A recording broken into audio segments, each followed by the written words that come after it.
Começando mais um Café com o Tomé, um programa que está contando a história dos 40 anos do Colégio Nacional por meio da história das pessoas que passaram por aqui. Hoje recebemos aqui, com muita alegria, dois ex-alunos da década de 90 aqui do Colégio Nacional, com os quais eu tive o prazer de, inclusive, me apresentar como professor, jovem professor de Física e Matemática à época, e é com muita alegria que eu recebo esses dois Léos, né? Léo Simão e Léo Abraão, que têm aí histórias que se entrelaçam aí com o Colégio Nacional, e nós vamos ter esse papo gostoso hoje aqui. Imagina, eu entrei aqui em 92, né? Já temos aí 20, 30 e poucos anos, né? 33, 32.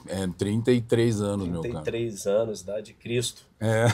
E entrei aqui, fiquei muito feliz de entrar aqui hoje, ver o fenômeno que isso aqui, o tamanho que era. Minha época era uma quadrinha com 8 salinhas, um negócio muito no início e já era fantástico. Foi realmente muito nostálgico. É um prazer enorme estar aqui hoje. Que bacana. Eu saí daqui em 92, porque em 93 eu entrei na UFO, né, na Universidade Federal de Uberlândia, para fazer o curso de Direito. E eu tenho assistido aos vídeos, né, que você tem gravado, e estava esperando o convite. E ele chegou. Eu falei, quando será que eu vou? E eu estou muito feliz, porque o Nacional tem uma posição fundamental e estruturante na minha vida. E logo eu vou falar um pouco sobre isso. Obrigado pelo convite também.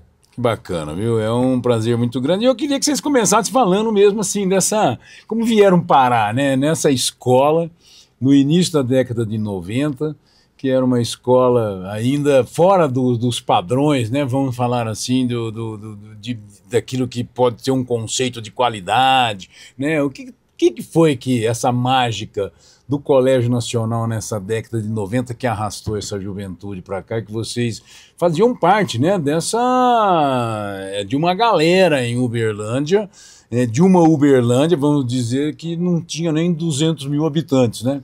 Sim. Isso é importante falar, né? Vou deixar o Léo, que é meu veterano, iniciar. Eu cheguei primeiro, então vamos pela ordem cronológica, né, dos fatos. Tomé, eu fiz todo o primeiro grau na Escola de Educação Básica da UFO, né? A ESEBA. Sim. E quando eu saí da ESEBA, eu fui direto para o Messias Pedreiro, fui para uma escola estadual. Tive uma rápida passagem pelo ângulo e depois eu fui parar no Colégio Messias Pedreiro. Mas aí aconteceu o que lá nos anos 90 que acontecia? Greves. Semestre atrás de semestre. Uma greve interminável. Né, lá no ensino estadual. E eu estava muito tempo em casa. E, de repente, minha mãe chegou. Eu estava dormindo, porque greve, que o adolescente vai ficar fazendo lá? Eu dormindo não tinha em casa. Netflix, né? Não tinha Netflix, né? Mas, beleza, estava dormindo. Minha mãe chegou e jogou uma pasta em cima de mim, nas minhas costas. Eu acordei e falei, o que é isso? Uai, o que é isso? Ela, não tem mais condição de esperar essa greve acabar. Te matriculei numa escola que as minhas amigas, professoras da universidade, aí começa esse imaginário, né? Uma escola progressista, uma escola aberta, uma escola com um projeto político-pedagógico disruptivo em Uberlândia. Porque aquela turma que veio da ESEBA, minha mãe professora universitária, sempre transitando ali nesse universo do progressismo, falou, só tem um lugar para você estudar aqui de acordo com o que as minhas amigas estão falando. Chama-se Colégio Nacional. Aí me matriculou no Nacional e eu vim para cá nesse contexto. Num contexto saindo do estado que estava em greve, mas o contexto determinante foi o perfil progressista da escola. E você estava em qual ano? Primeiro ano do... Eu entrei no segundo. No segundo ano do ensino médio. Porque, como eu falei, passei rapidamente pelo âncora, fiz o primeiro colegial lá, depois fui para o Messias Pedreiro. No Messias, em função disso, eu vim parar aqui, que para mim, eu digo que é obra de Deus. E eu explico por quê em breve. Sempre Para mim, Tomé, eu vejo o Léo falando assim com uma riqueza de detalhes desse tempo todo, eu fico até meio preocupado, porque eu não lembro tanto esses detalhes todos, não. Mas basicamente, eu estudei no Colégio Nossa Senhora, eu estudei lá no Nossa Casinha, né, que era do ESEBA também, né, Nossa Casinha, depois Nossa Senhora, aí terminou. Eu lembro que na época a gente buscou a melhor escola. Meu pai sempre foi muito firme com relação à educação e tudo.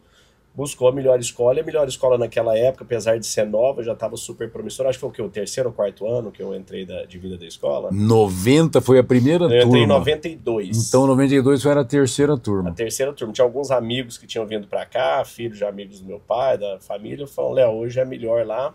E a gente veio e foi uma experiência fantástica. Que bacana, assim, eu me lembro muito, né, essa geração de alunos, ela foi muito importante para o Colégio Nacional, porque, de fato, né, só lembrando o momento histórico que nós estávamos vivendo, nós tínhamos acabado de sair de um regime ditatorial em 1985, né, e que o ensino do Nacional, que veio do pré-vestibular, né, com a capacidade de absorver esses alunos nesse momento tão crítico da vida e de horizontalizar a possibilidade de disputa, de mostrar que a universidade era lugar para todos, né, e de poder realmente trabalhar e com produtos direcionados para a escola pública desde o nascimento, né. Então a gente tinha realmente essa entrada com os alunos, fazia complementação, né, do trabalho da escola pública no Nacional e abriu essa porta. E nesse momento do início da década de 90, essas sucessivas greves do Estado fizeram realmente que esses dois efeitos, esse reconhecimento de uma escola que estava surgindo e com um projeto que chamou a atenção do público, com resultados importantes que já tinham acontecido, o ensino médio vem nesse bojo e consegue arrastar realmente uma galera muito interessante e que fez dessa escola toda a diferença, né? Porque escola é isso, né? Não é só, não basta ter um bom projeto, tem que quem queira, né? quem queira também, né? E era uma juventude com muita vontade, né, de fazer a diferença, e vocês fizeram parte exatamente dessa trajetória aqui como estudante. E o interessante, né, é que dessa estada de vocês aqui, depois disso daí, o que Léo Simão, por onde andaste, meu filho? Por onde que você trafegou aí, né? Passou no vestibular para quê? Fez o quê? O que virou? Olha, é engraçado você trazendo, né? Porque na época, é o que você falou, no início, né, terceiro ano, sempre foi uma aposta, né? É uma empresa que está começando, né, a se desenvolver, essa empresa é uma escola, e você pega hoje onde está o Nacional hoje, né? O maior grupo de escolas aqui de Uberlândia. Na época, eu lembro que tinham 3 escolas, né, consideradas ali, era o Objetivo, Anglo e Coque. Nem sei se tinha Coque. Coque era meio supletivo. O Coque ainda existia, mas ele não... Era uma outra marca subalterna. Era meio que um cambalacho ali para passar de ano. Era uma escola noturna aí que na época não era relevante. E na época escolhemos, né? E hoje você pega, né, olhando para a história, né, quem que sobreviveu grande e que só cresceu e deu esse resultado é o Nacional. A gente vê que a gente acertou. Na época, eu prestei engenharia de computação. Na verdade, eu tinha prestado engenharia de computação e engenharia de produção. Eu fiz intercâmbio de 93 para 94, ou seja, eu perdi a metade do segundo colegial e a metade do terceiro. E voltei e transferi, né? Aquele fiz lá nos Estados Unidos, isso aí. Aí eu voltei e passei para engenharia de computação lá em São Carlos, na UFSCar. Fiz engenharia de computação por 3 anos. Depois eu achei que o Bill Gates já tinha dominado tudo. Falei, não vou ficar programando em Clipper a vida inteira. Não tinha internet ainda, imagina, eu estava em 94, 95, 96. E depois eu cansei e fui para produção. Quando eu voltei, quando eu formei em 2000, 99, 2000, a internet veio. Então eu sempre fui na área de tecnologia, depois eu saí e voltei para tecnologia. Então de lá para cá eu venho empreendendo, já tive 24 negócios diferentes, empresas de loteria online, tive uma hora e-commerce produto para bebê. Fiz direito também em paralelo junto com a engenharia de produção. E acabou que aconteceram uma série de reveses na minha vida, onde eu quase morri no Covid, né? Tô dando uma mega resumida em poucos minutos. Quase morri de Covid, fiquei na UTI uma semana e quando eu volto com depressão, com extrema ansiedade, não conseguindo focar, eu vou atrás de buscar como sair desse lugar. Então, trabalhei a vida inteira com tecnologia. E nessa minha busca eu encontrei uma forma, através da neurociência, da filosofia, da psicologia, uma forma de sair nisso. Então hoje eu estou levando equilíbrio emocional, saúde mental para as pessoas no Brasil, e tá incrível estar aqui para a gente estar vendo isso também para os alunos aqui. Mais uma vez, você dando um passo à frente e trazer toda essa parte de equilíbrio emocional para os jovens aqui no Que Nacional. legal, viu, Léo Simão? É um orgulho muito grande a gente ver e assim, e perceber assim que teve esse pezinho, né, dessa escola que plantou essa visão de mundo, da internacionalização, né, de quanto que nós vendíamos a importância para os jovens de buscar o seu sonho, de sonhar grande, Sim. né? E que isso daí realmente são marcas, né? Não é um pezinho, é a base, né? É a base. Que né? a gente... Se você pegar colegial, você pega ensino primário ali, tá construindo, né, toda aquela coisa, mas na hora que você pega colegial ali, é a parte que você realmente é a base para entrar para o ensino faculdade, ensino de formação. E o Léo Abraão, assim, assim, lógico, eu vou deixar você contar, senão eu vou gastar meia hora aqui para falar de quem é o Léo Abraão, né? Meu ex-aluno Leonardo Abraão, que trafegou por tanto que o Nacional realmente permeou a sua vida em diversos ângulos diferentes, né, cara? Sim, por isso que eu no começo já falei que foi obra de Deus eu ter vindo parar aqui, porque parece que já estava meio que orquestrado o negócio. Tipo assim, ele precisa aprender algumas coisas. Hoje eu consigo enxergar sentido, uma linha, né, por trás disso tudo. Eu acho Quando legal. a gente olha para trás, você conecta os pontos. né? Você conecta, né? O Einstein tem uma frase que ele fala que só tem duas maneiras de você enxergar a vida.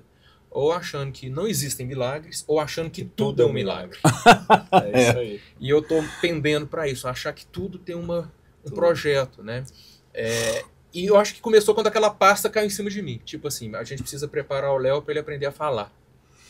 E aí, o Nacional, mais do que um ensino médio, mais do que aprender tecnicamente história, geografia, português, literatura, matemática, inglês, mais do que isso, e vocês estão vendo aqui, eu aprendi a falar. O Nacional me ensinou a falar. E hoje eu trabalho com a palavra. Eu trabalho com a palavra, cursos, palestras, né? E começou quando aquela pasta caiu em cima de mim. Porque eu vim para cá, virei aluno dessa escola, me apaixonei pela metodologia, por aquele caráter todo aberto, né? Cultura, arte, intervalo cultural, né? Todo esse progressismo intelectual, etc. E fui um bom aluno de história. Eu gostava muito de humanas, muito mesmo de humanas. Passei no vestibular para Direito, com 17 para 18 anos, passei. Mas o professor de História à época, o Cires, falou, Léo, você foi um dos meus melhores alunos de História. Eu conto a história em palestras dizendo que ele disse, você foi um dos meus melhores alunos de História, se não o melhor. eu acrescento, se não o melhor. Quero que você venha ser monitor. Aí eu fui fazendo curso de Direito, mas virei monitor de História no Nacional. E de todas as histórias, História Antiga, História Geral, História da América, todas as histórias. E depois eu comecei a dar aula. Virei professor de História no Nacional. O Nacional também tem essa retroalimentação dos públicos, né? E essa Quantos coragem, né? Mais do que coragem, essa visão, essa generosidade também, né? De perceber que aqui de dentro é possível tirar quem vai estar apontando para o futuro também. E eu tive essa oportunidade, esses talentos. Eu tive essa oportunidade de virar professor aqui. E aí eu aprendi a falar em público, porque o professor tá ali, falando. Depois eu virei professor de Sociologia, né?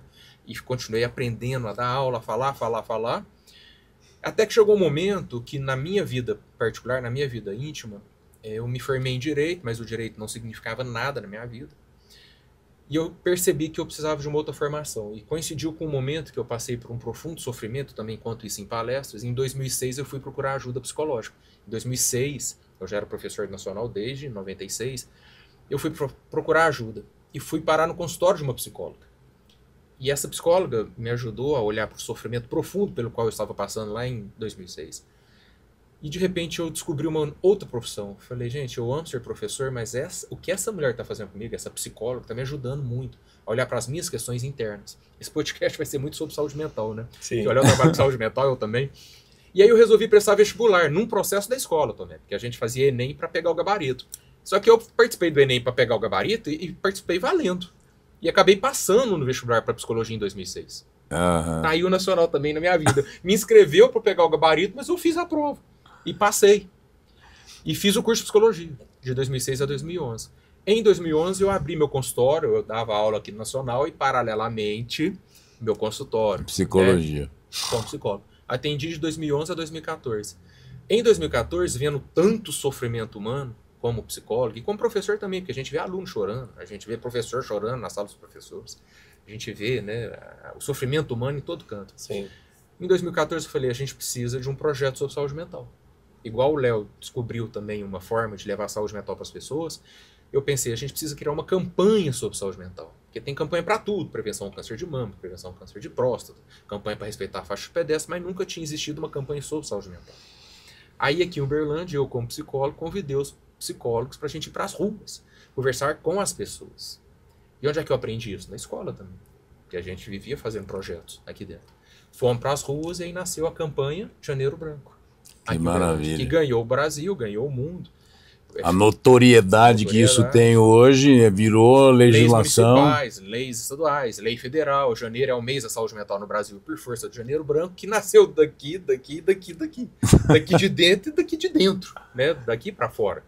Então, por isso que eu falei que era um projeto de Deus quando minha mãe me matriculou no Nacional, porque tudo foi se alinhando, né? Até o momento em que esse podcast está sendo gravado. Na verdade, essa é a grande conspiração dessa vida. Né?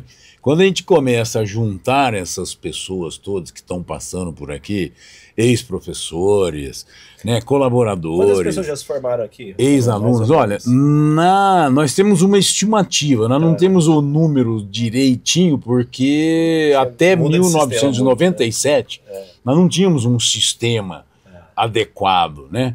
Mas quando a gente pega somente os que passaram pelo ensino regular e pré-vestibular dessa escola, contabilizados de 96 para cá, passaram por aqui 35 mil alunos. Quanto impacto tem? No Colégio Nacional. Imagina que 35 mil alunos, você pegar numa média familiar aí de 5, impactar diretamente 150, 160 mil pessoas.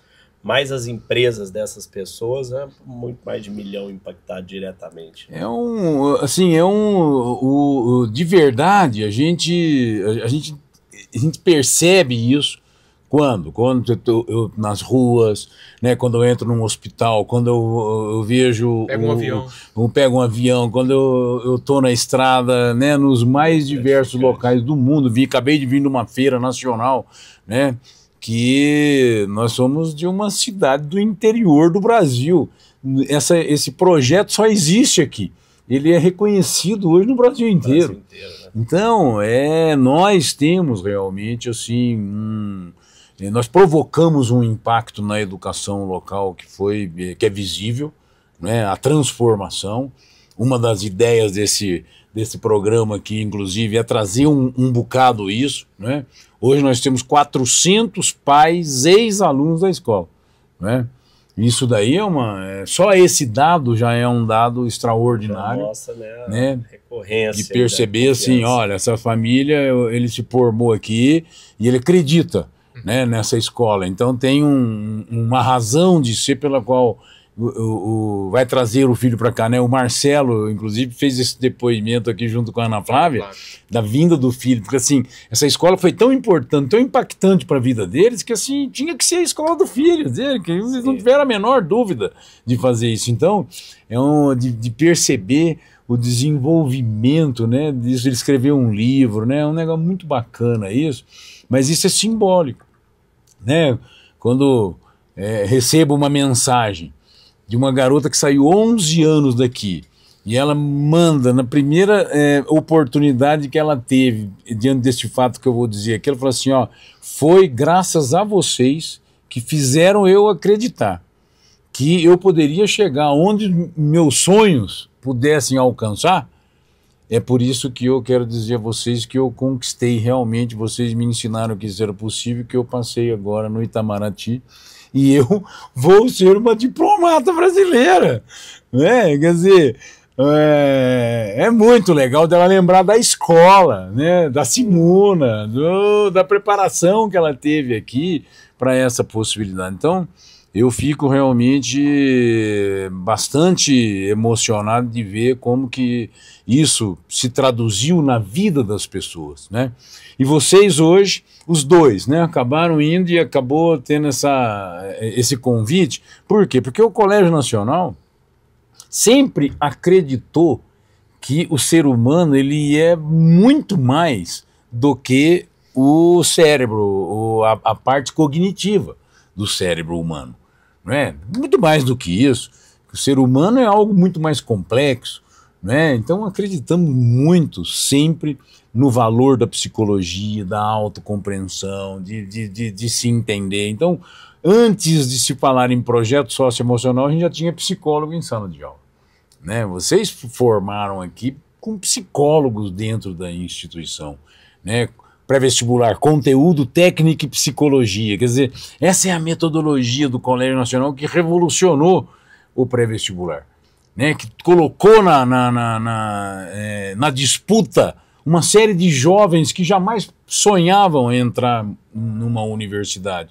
Né? Então, assim, que aproximou, né, o jovem disso aí. Vocês foram aí justamente buscar agora, nesse momento da carreira de vocês, exatamente esse lugar, né, da saúde mental. Eu queria que falasse um pouco disso, como é que você chegou aí, Léo? Essa busca toda sua de vida, passando por aquilo que a gente fala hoje.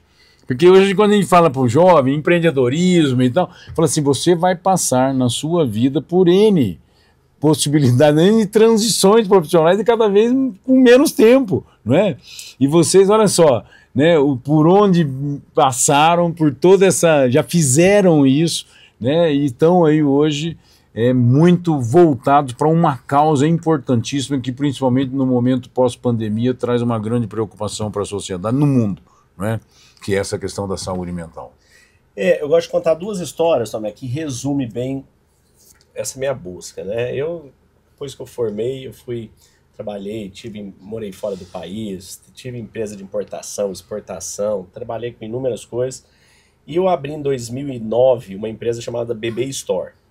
A BB Store foi o maior e-commerce de produto para bebê do país. Foi uma empresa onde eu levantei aí mais de 100 milhões de dólares de investimento.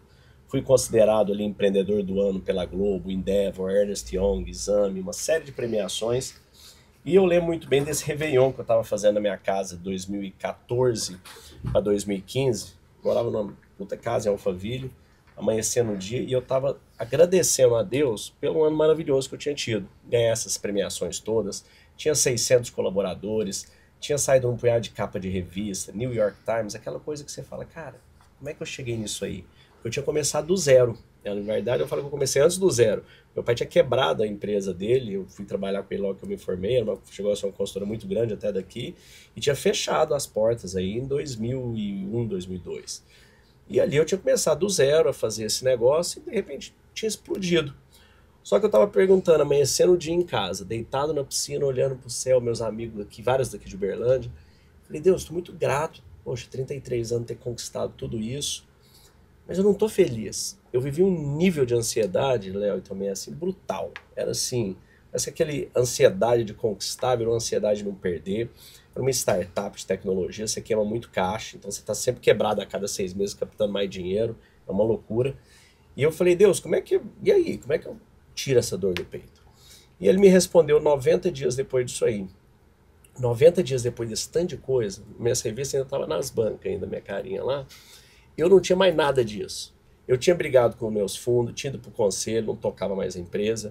Aquela casa linda ficou para o divórcio. Não morava mais com meus filhos. Até a minha Golden Retriever foi embora. Eu saí de casa com a malinha, fui para a Espanha fazer kitesurf, para esfriar a cabeça um pouco. E voltei e recomecei minha vida. Tive outros negócios, outro casamento e comecei a tocar a vida de novo. Ali eu tive um primeiro wake-up call da impermanência de todas as coisas. Ali eu entendi que tudo é muito impermanente, tudo vem e tudo vai. E o fato de você conquistar, chegar num lugar não significa que você vai estar feliz. Aquilo é um instante. Mas até então, não sabia tanto disso. Essa reflexão ela foi póstuma. Aí depois, eu sigo a vida, passam-se 5 anos e a gente chega na minha segunda história, que ela acontece em 2021. Em 2021 eu pego Covid. Estava aqui em Uberlândia até...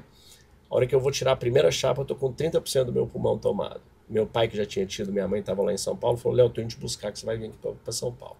Me buscou aqui de carro, levou para São Paulo, fui com o Dr. Zebalos lá, um médico excepcional.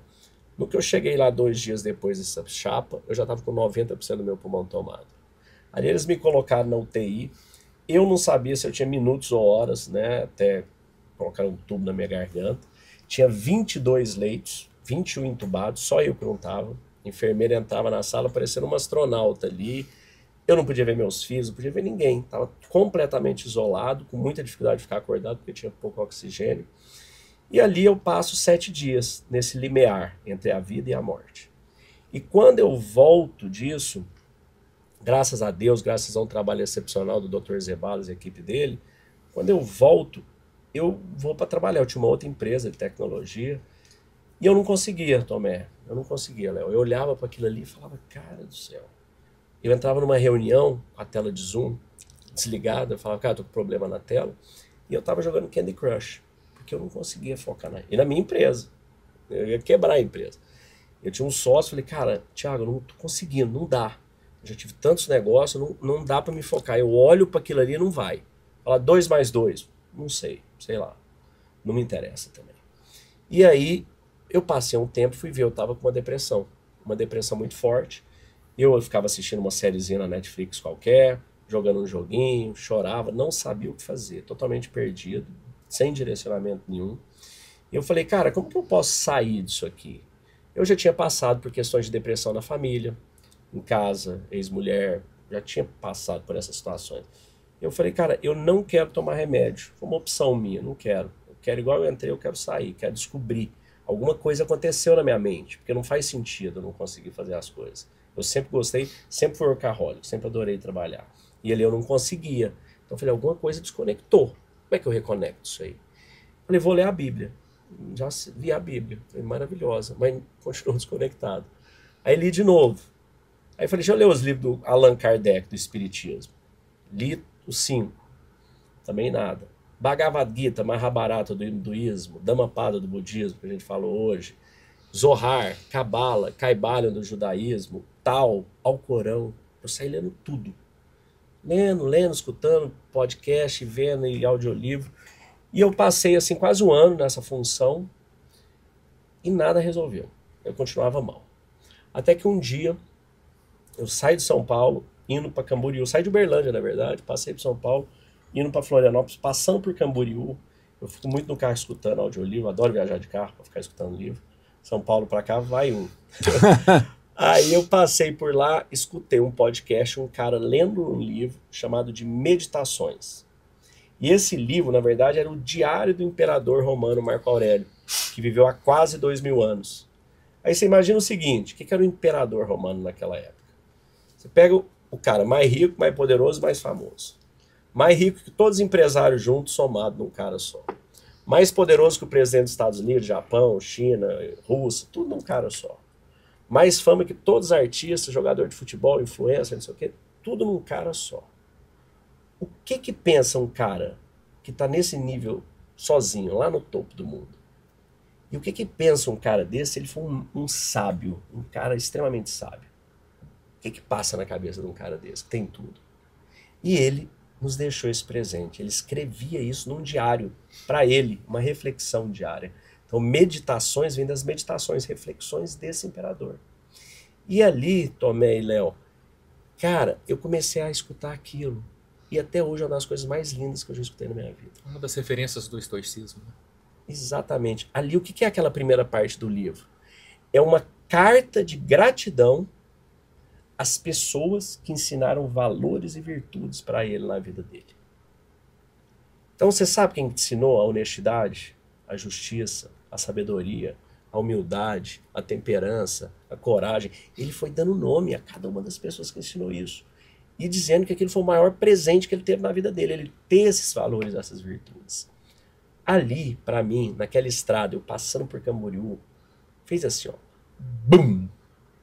De repente, tudo que eu busquei em todas as escrituras, que são maravilhosas, aí eu fui entender as escrituras depois, eu entendi. Eu falei, cara, A vida, qual que é a regra da vida? O que nós estamos fazendo aqui? É sobre quem tem mais dinheiro? Eu tive dinheiro ali, tive fama, tive sucesso. Não resolvi minha felicidade. É sobre quem tem mais posse, quem tem mais título, quem tem mais like, mas é sobre o que é a vida? O que nós estamos fazendo aqui? E ali eu entendi que a vida é sobre a gente praticar e exercitar valores e virtudes. Ali eu falei, é sobre... Jesus falou isso o tempo todo. Moisés falou isso, Gandhi, Maomé, tal, Buda, todo mundo falou sobre isso, só que eu não estava entendendo o que era isso. Ali eu entendi. E ali foi o pivô para a transformação da minha vida. Por que nós estamos aqui hoje? Que bacana, viu? É uma história e tanto aí que leva, na verdade, assim, e é isso, né? Isso que vai fazendo a vida da gente, né? Porque são essas buscas, né, que vão nos levando para outras possibilidades, né?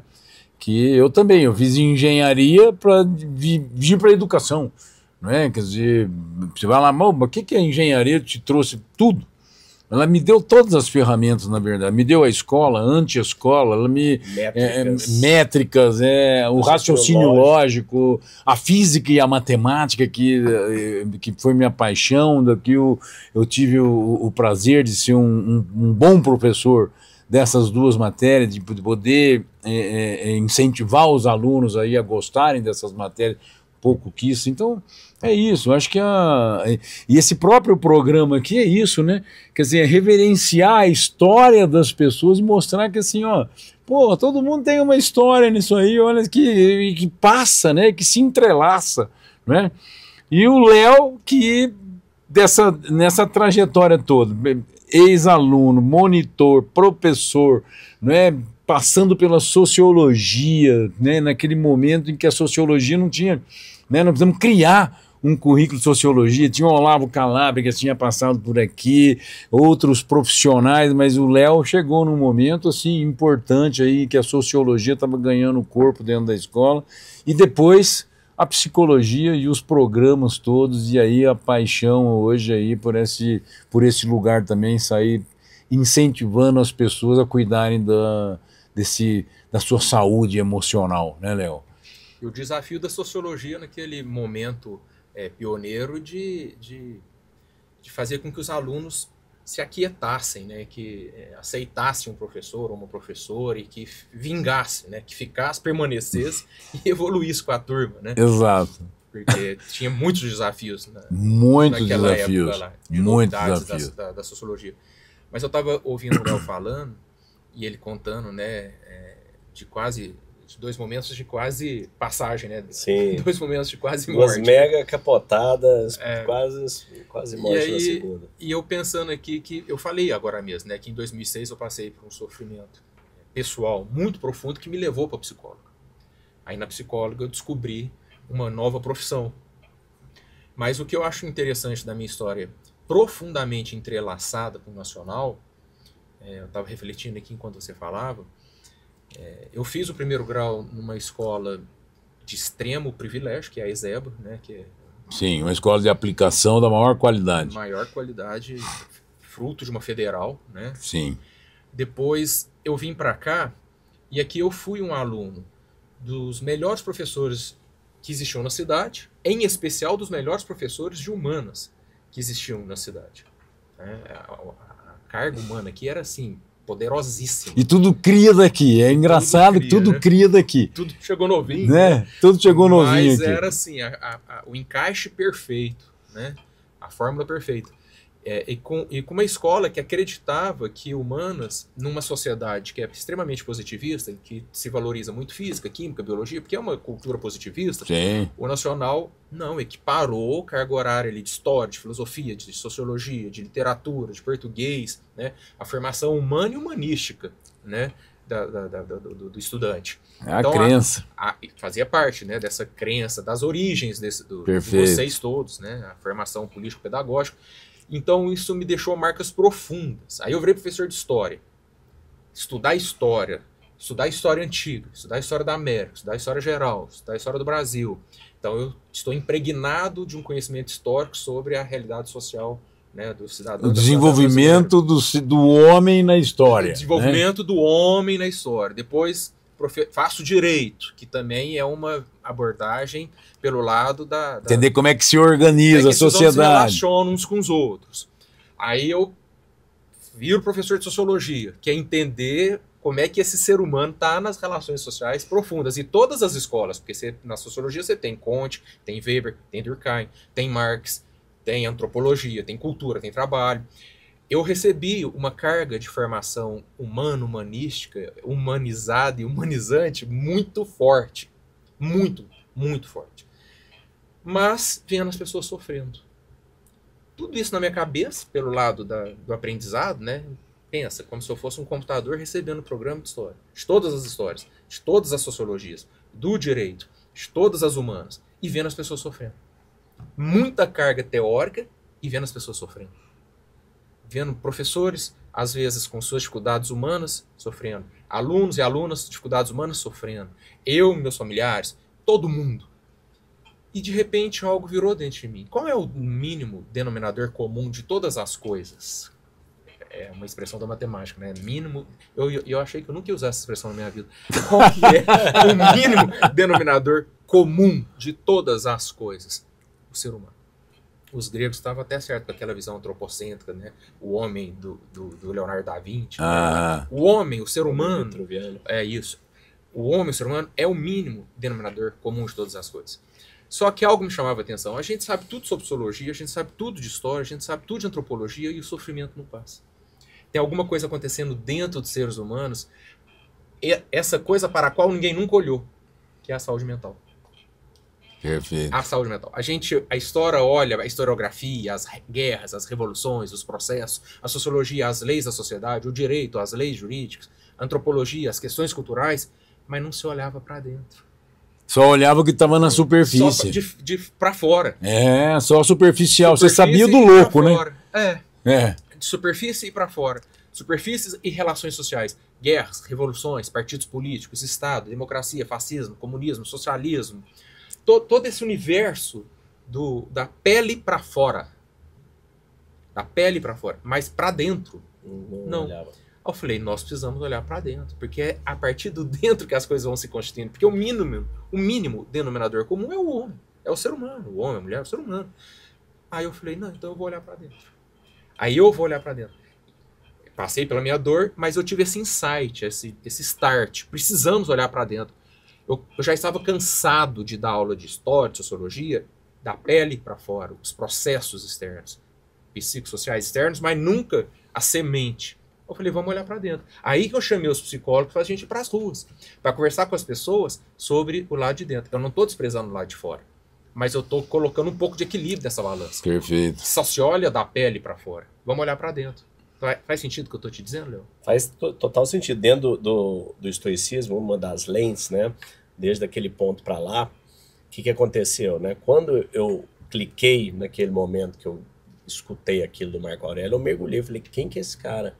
E eu mergulhei tudo que tinha para ler sobre o estoicismo e fui mergulhando Sêneca, Epiteto, e fui lendo. E de repente, pum, conectei. Do nada. A hora que eu falei, cara, eu tô bem. Eu acordava um dia e falava, tô bem de novo. E foi passando vários dias, várias semanas, eu falei, cara, eu zerei. Energia voltou, meu entusiasmo voltou. E aí eu falei, cara, como é que eu consigo compartilhar isso com as pessoas? Porque algo dentro de mim tinha mudado. Exatamente dentro, não era nada fora. Meus problemas continuavam, eu continuava tendo um punhado de problema para resolver. Mas dentro de mim mudou tudo. Dentro do estoicismo a gente chama do mindset positivo. Não são as coisas que perturbam as pessoas, mas a sua opinião sobre as coisas. Porque as coisas vão continuar acontecendo. Mas se você muda a sua opinião, você muda seu pensamento, você muda seu sentimento, sua emoção, que nada mais é do que um químico gerado para o seu corpo experienciar aquela sensação. Nisso eu lembro isso tudo tem a ver com a minha educação no Nacional. Porque o podcast está entrelaçado à história nacional. Exato. E eu lembro das aulas de filosofia, né? Nietzsche e Sartre. O Nietzsche no seu tempo com as suas palavras e o Sartre ao seu tempo com as suas palavras, dizendo que não importa tanto o que acontece conosco, mas importa o que nós vamos fazer com o que acontece conosco. E depois o Viktor Frankl, que é um psiquiatra vienense, dizendo que se as coisas estão legais, ótimo, curta, tá legal, tá bom, então aproveita. Se as coisas não estão legais, tenta mudar, mas se não der para mudar as coisas, muda você, muda como você reage às coisas. E é isso que está faltando à humanidade. Por isso que eu falo, na perspectiva do Janeiro Branco, que é uma campanha que reconhece os processos históricos, reconhece os processos sociológicos, nós somos seres sociais, não tem como falar em saúde mental e desprezar a questão da desigualdade social, não tem como falar em saúde mental e desprezar a falta de acesso à educação, saúde, moradia, não tem como falar em saúde mental e desprezar que o Brasil é um dos países mais desiguais e perversos econômico e socialmente do mundo. Nós somos frutos do social também. A xenofobia, o racismo, machismo, né? xenofobia, né? Totalitarismos, radicalismos. Não tem como desprezar isso porque nós somos seres psicossociais. Mas não tem como desprezar que nós somos seres também pertencentes à espécie humana sapiens sapiens, que nós estamos no controle. Se o ser humano não estiver no controle de si, como é que... Não vale a pena ser humano se eu não tiver o processo do meu pensamento, se eu não tiver como investir em autoconhecimento, autoestima, autonomia, autodeterminação. Então a gente tem que trazer a balança para o meio. Não se olhar só para o indivíduo, mas também não se olhar só para fora do indivíduo. Afinal de contas, o mínimo denominador comum é o ser humano. Então vamos ensinar saúde mental, vamos ensinar psicoeducação, vamos convidar as pessoas a olharem para dentro de si, autoconhecimento, conhece-te a ti mesmo, torna-te quem tu és, todos esses processos. A gente precisa falar sobre isso. Para isso nasceu a campanha Janeiro Branco, que nasceu quando eu era professor aqui. Então eu posso dizer que saiu daqui também para o mundo. Olha se nós estamos entrelaçados. Você falou 3 coisas aí. Nietzsche, Viktor Frankl e conhece-te a ti mesmo, know thyself. Nietzsche era estoico, Viktor Frankl também. Nietzsche ele traz bastante o conceito do amor fati, que é estoico, de ame o que o destino te traz. Ame tudo que o destino te traz, bom ou ruim. Até porque você começa a entender que não tem nada ruim. As coisas simplesmente são. A coisa é, o seu julgamento. E o Nietzsche fala, quando a gente começa a olhar para cada dificuldade, para cada situação, como uma oportunidade para o seu crescimento, para a sua evolução, amar aquilo que o destino te trouxe como sendo uma prescrição divina, você começa a mudar a sua situação. E é o que você disse, não dá, a desigualdade é absurda, todos os problemas sociais, tudo que a gente tem é absurdo, sempre foi absurdo, continua absurdo. Agora, quando o ser humano consegue tratar o interior, a mente dele, você começa a pegar exemplo de grandes mestres que vieram nesse planeta. Jesus, na minha opinião, disparado o maior deles. Que nasceu num estábulo. Nasceu num estábulo e nunca acumulou bens nenhuns, que estava bem com aquilo ali. Então você vê, ele estava bem porque ele era rico? Não, ele estava bem porque estava bem dentro dele. E todos os grandes mestres espirituais que vieram, todos deixaram claro que não é sobre a matéria. Então eu acho que esse trabalho que nós estamos fazendo, esse trabalho que você trouxe, eu não sabia que você tinha criado, foi uma honra te conhecer, saber que você que criou o Janeiro Branco, porque eu sempre posto e me conectei muito com isso. Falo, cara, é a gente descobrir a importância do interior. E olha que louco, quando eu fui parar nessa área, né, nos últimos 2 anos, eu treinei mais de 30 mil pessoas com essa metodologia que eu criei.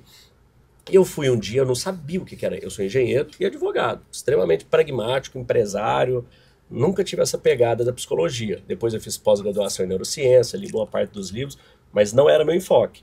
Aí eu falei, eu quero ir na maior feira que tiver sobre inteligência emocional, saúde mental, vou em São Paulo. Qual que é a maior feira? Foi lá no Sírio-Libanês. Cheguei lá com uma amiga que me levou. No Hospital Sírio-Libanês tem uma área que não deve ter mais do que, sei lá, 2.000 metros quadrados, se tiver estudo. 4 apartamentos grandes. Uma área ali, uns standzinhos, parecendo uns standzinhos chinês. Uma coisinha bem mequetrefe. Uma feirinha bem meia boca. E no mesmo dia, estava tendo uma feira, a maior feira de sapatos da América Latina, lá no Anhembi, ocupando todo o Anhembi. Deve ter o quê? 150 mil metros quadrados, não sei. Uma cidade. Uma cidade. Aqueles stands enormes, assim, de milhões e tal. Aí eu fiquei pensando, eu falei, gente, se viesse um extraterrestre aqui nesse planeta hoje, ele ia chegar e falar, cara, eu tenho certeza a gente deve focar nos pés dessas pessoas, porque deve ser a parte mais importante do corpo deles.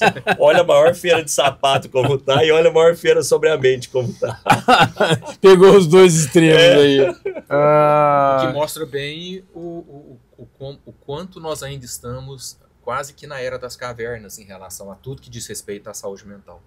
Por Sim. isso que eu acho legal quando o Janeiro Branco abre todos os microfones. Por quê? Porque virou uma campanha, né, gigantesca e a mídia apoia muito e convida para palestras, convida para entrevistas o tempo inteiro. A somatória de entrevistas que o Janeiro Branco já deu soma um montante que eu acho que, se somar todas as vezes que psicólogos, psiquiatras falaram sobre saúde mental, não equivale. Por causa da abertura que o Janeiro Branco consegue com a mídia. Inclusive, o Tomé, em certa medida, é padrinho e responsável por isso, porque nos primórdios do Janeiro Branco, eu falei, eu preciso de ajuda para abrir a mídia de São Paulo para isso. Ele me ajudou contratando uma assessoria de imprensa lá em São Paulo, né, para a campanha aqui em Uberlândia. Essas já são as relações, Léo, tá vendo? São as relações. Na verdade, não era dinheiro. Não estamos falando de dinheiro, nós estamos falando de relações entre pessoas que nos levaram a realmente a ter essa consultoria conexão, né? Que faz a conexão e que leva, e que eu falei pro Léo, falei assim, Léo, você tem que ir embora, cara, você tem que ir embora, porque é muito grande esse projeto, do que a gente está vendo aqui é muito grande, né? Não cabe só aqui, você precisa expandir isso aí, virou, global, né? Virou. E foi realmente muito importante. E aí quando, eu me lembro de uma entrevista que eu dei uma vez, para um canal ao vivo e aberto de São Paulo, que eu perguntei para o jornalista em off, quantas pessoas mais ou menos vão estar nos ouvindo? Ele falou assim, por volta de 15 milhões de pessoas. Eu falei, beleza, então vamos falar para 15 milhões de pessoas sobre saúde mental. E eu contei a história de uma mãe que dizia, quando eu era psicólogo, me chamava de doutor, eu tive uma bebê e eu não pegava essa bebê no colo porque eu trabalhava. E toda vez que eu voltava em casa, se eu pegasse ela no colo, ela ia se apegar, se eu fosse para o trabalho, ela ia chorar, ela ia sofrer. Então, para evitar sofrimento dela, eu fiz certo, né, doutor? Eu não pegava ela no colo, que eu evitei apego. Aí ela não chorava. Só que depois essa menina cresceu com todos os problemas de carência, né? De abandono, de dores, que ela buscou de forma errada compensações. E eu pude falar isso ao vivo. Ensinar para as mães que, às vezes, quando elas estão agindo bem intencionadas, nem sempre estão agindo de acordo com a saúde mental. Sim. Que essa menina cresceu cheia de dores e ausências, lacunas, vazios e buracos, porque a mãe achava que estava agindo bem. Mas ao falar isso em um minuto também, para 15 milhões de pessoas, imagina quantas bebês, quantas mães nós ajudamos. Sim. Sem dúvida. Né? Uma entrevista. É colocar o holofote, né? O Janeiro Branco, ele colocou o holofote sobre essa questão no Saímos Brasil. Do sapato e fomos para a cabeça. Fomos para a cabeça. E você fez isso antes da pandemia ainda, né, Léo? Foi. A campanha nasceu em 2014. Como é que foi o retorno disso pós-pandemia, durante a pandemia? Como é que veio essa onda aí? Foi depois da pandemia que o Janeiro Branco foi virando leis estaduais, foi virando lei federal. Antes já tinha algumas cidades, mas a lei federal saiu em 2023. Tá. Esse reconhecimento estatal, né? E agora nós temos desdobramentos do Janeiro Branco. Desdobramentos nos níveis de conscientização, como a NR1, por exemplo, que é uma Fala sobre a NR1, né? Que as pessoas estão nos escutando. A NR1, rapidamente, é um processo de regulamentação e de avaliação dos riscos psicossociais nas instituições. As empresas públicas, mas as empresas privadas e as instituições públicas também, agora, por lei, são obrigadas a avaliar os riscos psicossociais. Tudo que pode comprometer a saúde mental das pessoas. E tem que cuidar. E tem que cuidar. Mas na verdade, agir preventivamente. Mas entrou em validade agora, em 2025. Sim. Depois de 11 anos de Janeiro Branco, abrindo as cabeças, inclusive das autoridades, para legislar a respeito disso e buscar políticas públicas. Exato. Então, há quem enxergue relação, inclusive, entre o Janeiro Branco e a NR1, no processo de conscientização e de formação das autoridades. E tudo isso tem a ver com a história de quem? Do Colégio Nacional. Também. Também. O Colégio Uberlândia, né, gente? Quanto que isso aqui realmente é um local que é terra fértil mesmo, né? Que a gente, quantas coisas se projetaram dessa cidade aqui, né? Com artistas, né? No campo das artes, né? Artistas plásticos, né? Mas, Tomé, você esqueceu de falar uma coisa. Eu estava te ouvindo e não quis te interromper. Mas você falou muito sobre o tripé, né? Conteúdo, técnico e psicologia. Sim. Mas concomitantemente a isso, e dentro disso, talvez as pessoas não tenham a dimensão da importância do Nacional nos anos 80 e 90, porque eu me lembro que muitas bandas de rock dos anos 80 e 90 vieram para Uberlândia, chamadas, contratadas e convidadas por quem? Pelo Colégio Nacional. E trazer os artistas aqui na escola. Sim. Campanha Visto Essa Causa, que foi uma campanha corajosa da escola de conscientização da juventude com a forte preocupação da contaminação pela AIDS. Nós tínhamos 25% da juventude que estava contaminada. E chegamos a ter 25% de jovens entre 18 e 25 anos contaminados. É uma coisa... Você sabe que atingiu esse número, né?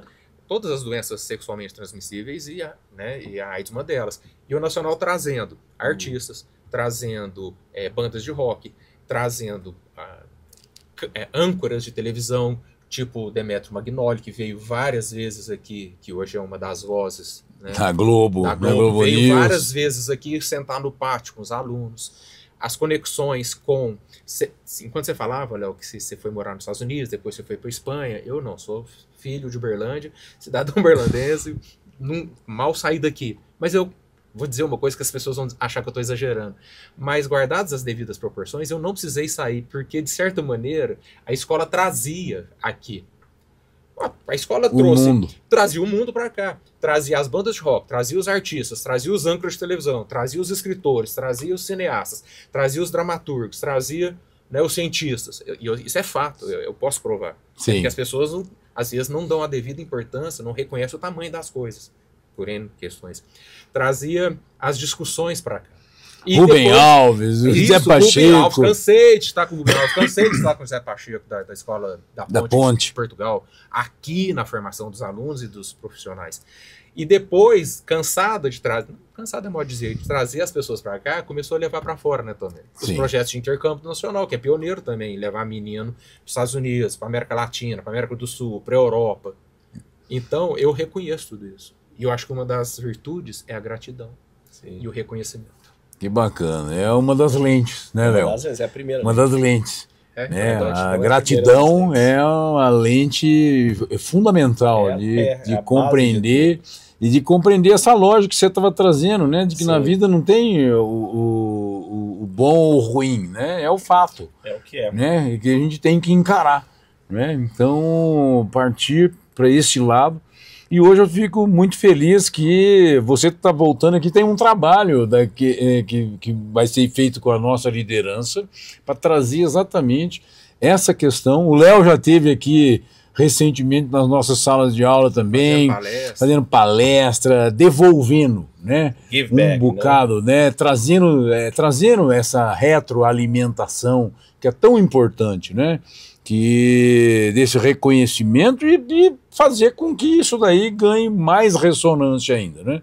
E eu fico muito feliz hoje também de te receber aqui com os nossos profissionais, que com esse trabalho Acalma da Mente, que eu tive a possibilidade já nessa relação de mergulhar nesse estudo, já fiz uma primeira leitura de todas as lentes e agora estou voltando para fazer realmente o trabalho mais bem estruturado, com o caderno, realmente exercitando, porque eu confio muito nessa ideia de que a mente realmente ela pode ser treinada, né? Que é isso que está trazendo, porque é uma das... Olha lá, ó.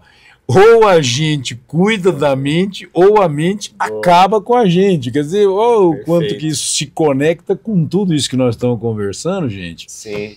O Léo trouxe aí, né, esse início você ter criado esse movimento todo, né, do Janeiro Branco. E você pega...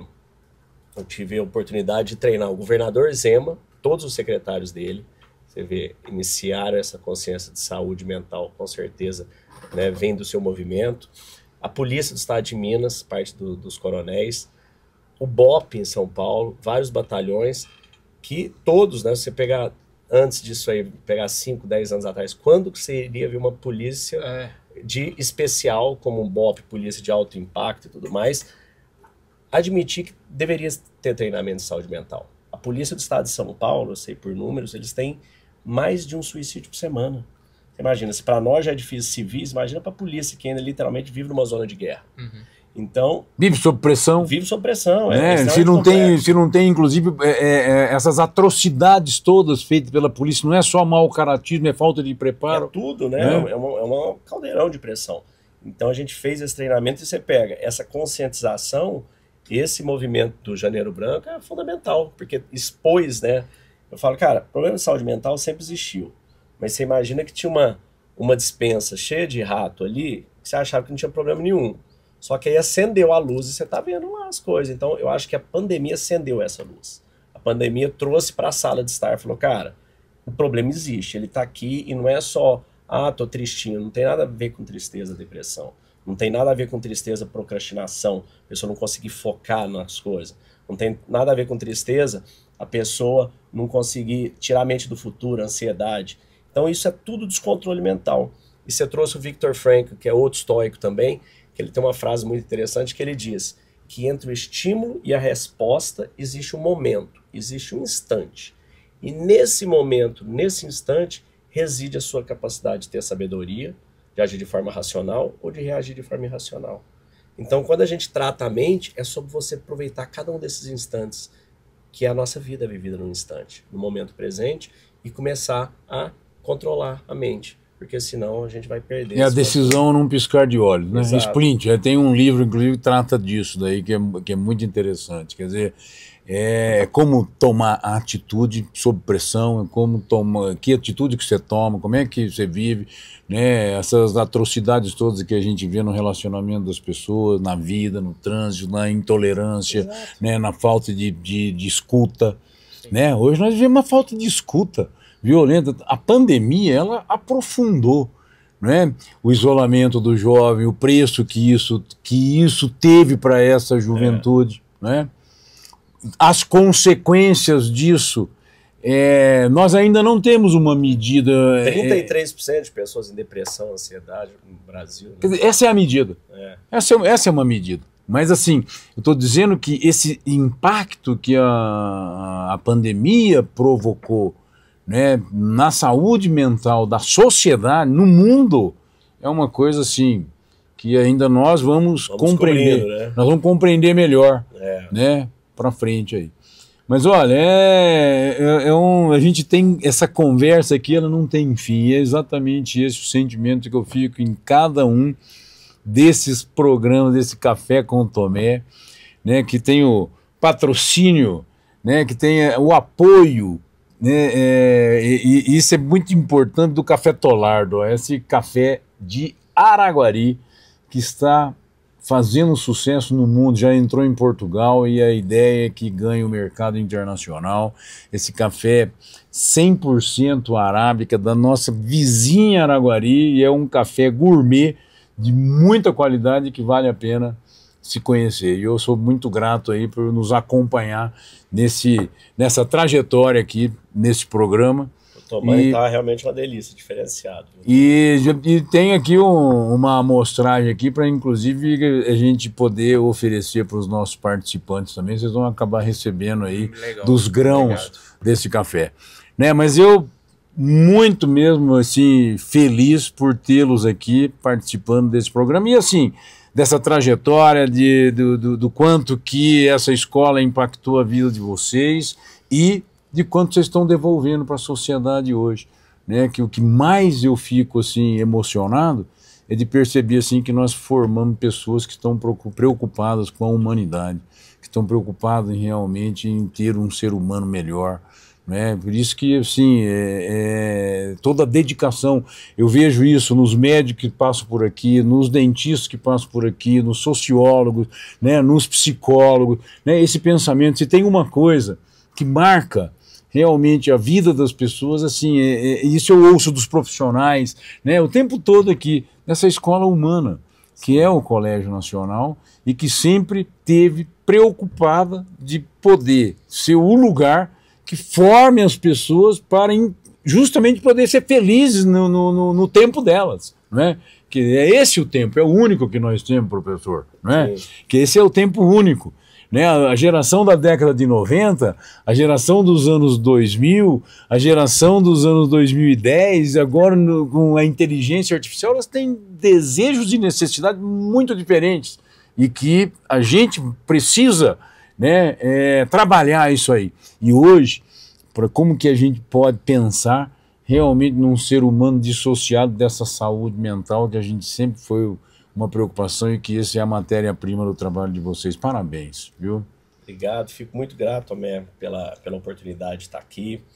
E realmente não tem como a gente dissociar, né, toda essa conexão, como está até na Bíblia, né? Cada fio de cabelo é contado, a gente começa a observar essas sincronicidades, a gente começa a entender que nada é por acaso, né? Acho que quando você estava trazendo, na hora que a gente olha para frente, é muito difícil conectar os pontos. Mas quando a gente olha para trás, você começa a entender aquilo que te formou, aquilo que te fez, cada passo da sua jornada, e o Colégio Nacional, com certeza, foi uma parte significativa dessa base, dessa fundação. E é uma honra e um prazer enorme estar aqui junto com você. Você também, Léo. Valeu, Léo. E parabéns pelo trabalho todo que você tem feito também, levar isso para milhões de pessoas. Obrigado. E eu fico feliz em poder deixar gravado aqui eternamente essa palavra de agradecimento, de gratidão mesmo, Tom, né? Pelo que você fez na minha vida e nas vidas, né, de todo mundo que passou por aqui, porque eu, como bom observador, eu já era psicólogo sem saber que era, mas eu reconheço nas vidas de todas as pessoas, absolutamente todas as pessoas, as benfeitorias, as sementes que foram plantadas, e como é que essas sementes viraram jardins, florestas, né? Eu não sei se você vai conseguir, é óbvio que não vai conseguir botar todo mundo que estudou aqui para contar as suas histórias, mas todo mundo que estudou aqui com certeza tem uma grande história para contar, originada do que aprendeu aqui, com Arthur, com Cires, com Braga, com quem quer que seja, todos os professores, e Leite, Marcelino, o nosso querido e amado César Mota. César Mota, que já fez um ano sem César. Já. Sim, tá lá do lado de lá, aprontando das deles e educando, né, as novas gerações que ainda vão nascer aqui. Então, é muita benfeitoria. E benfeitoria que a gente não consegue enxergar a amplitude, porque passa pelo aspecto pessoal dessas vidas aqui, tipo a minha, mas e o que plantou na cidade?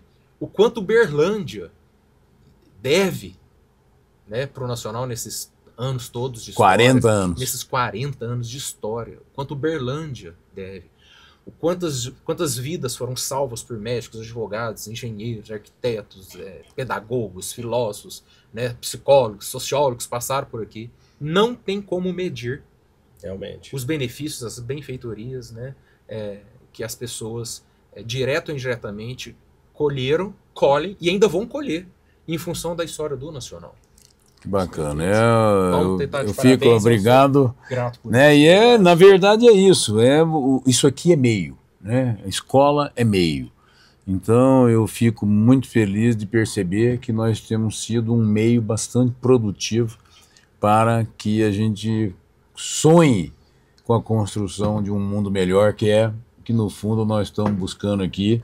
E que eu espero que esse café com Tomé, ele saia desses 40 anos do Colégio Nacional fortalecido para ser um programa que traga a temática da educação para sempre, né? Porque é também essa bandeira, né? Educação para sempre, educação sempre. Esse é o Colégio Nacional. Muito obrigado. Então, parabéns. Obrigado aí, valeu. Aí, ó. Junto.